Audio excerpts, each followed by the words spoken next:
Shabbat Shalom. In this week's Torah portion, Moses' song Haazinu, recited almost at the border of the Promised Land, at the precipice between Moses' life and his death, is both a poem of warning and a poem of hope, a poem that is itself on the edge.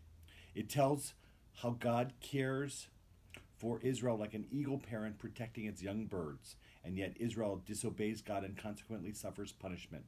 Haazinu means listen up, pay attention, take heed. Haazinu is rich in language of the senses, hearing, taste, touch, and sight.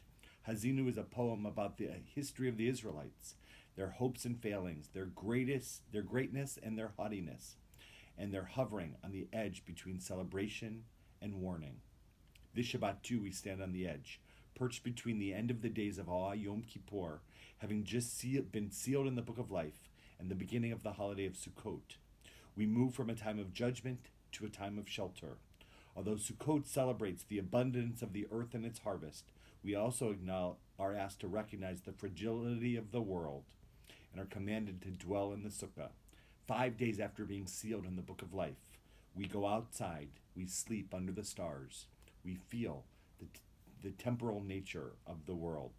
Haazinu reminds us that Moses was commanded to ascend the heights of the Promised Land and only look into it, whereas Sukkot reminds us that we did enter the Promised Land and we had a bountiful harvest there.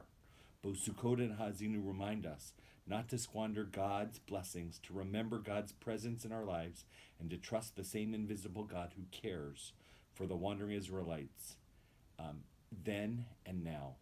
Sukkot and Haazinu ask us to be aware and generous of our blessings.